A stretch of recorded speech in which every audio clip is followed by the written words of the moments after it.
kabarkan hari ini? Semoga kabar kalian hari ini dalam keadaan sehat walafiat ya di era pandemi COVID-19 ini. Amin, amin ya robbal alamin. Kita kali ini akan belajar bersama kembali dengan Pak Panggi ya.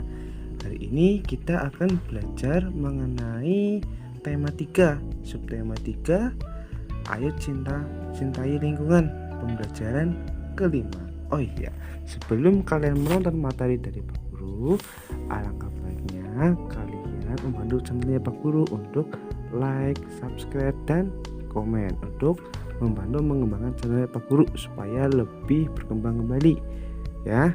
Oke, sekarang kita akan belajar di tema 3.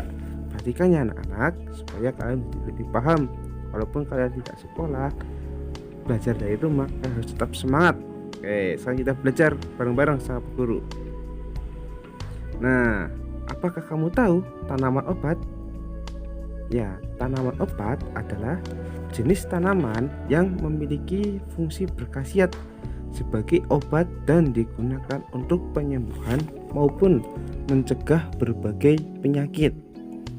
Tanaman obat yang dapat digunakan sebagai obat, baik yang sengaja ditanam maupun tumbuh secara liar, tumbuhan tersebut digunakan oleh masyarakat untuk diracik dan disajikan sebagai obat guna penyembuhan penyakit. Jadi tanaman obat ini biasanya sifatnya alami ya, tanpa bantuan dari kimia.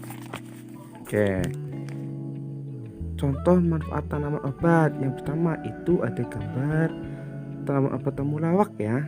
Temulawak di sini gunanya itu untuk meningkatkan daya tahan tubuh, mengobati sakit kuning, diare, mah, perut kembung, pegal-pegal, menurunkan kadar lemak darah, dan mencegah pengumpatan darah. Yang kedua itu ada daun sirih. Ya, tentu di tempatnya kalian banyak sekali, di lingkungan tempat kalian, di samping rumah kalian pasti juga ada yang nanam daun sirih. Daun sirih itu untuk mengobati batuk, antiseptik, untuk membunuh kuman, dan juga biasa kita saat anak SD sering untuk mimisan. Nah, biasanya itu menggunakan daun sirih untuk menghambat darahnya itu. Terus juga biasa digunakan untuk obat kumur.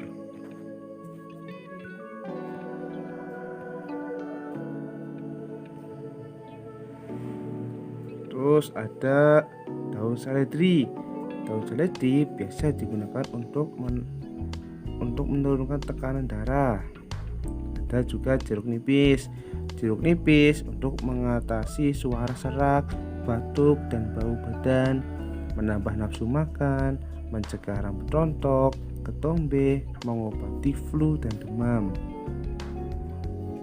Dan juga ada tanaman kunyit sebagai ramuan jamu. Tentu kalian pernah dulu, menghilangkan gatal, mencegah kanker, menurunkan kadar lemak darah atau kolesterol. Nah, itu adalah contoh-contoh tanaman obat yang Pak Guru sajikan.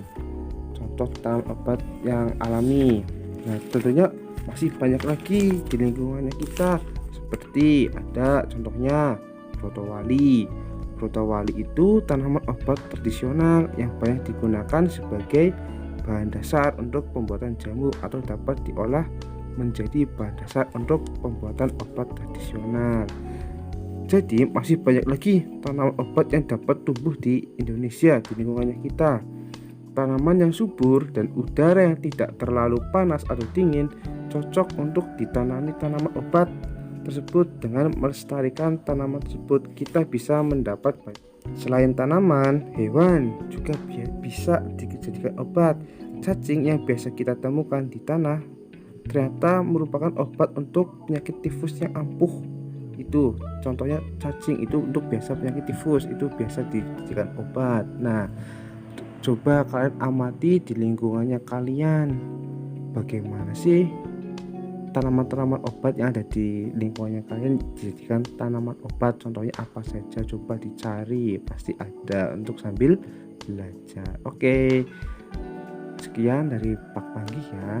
Kita tunggu, nantikan selanjutnya pembelajaran dari Pak Guru. Oke, selamat belajar. Dari Pak Guru sekian. Assalamualaikum warahmatullahi wabarakatuh. wabarakatuh.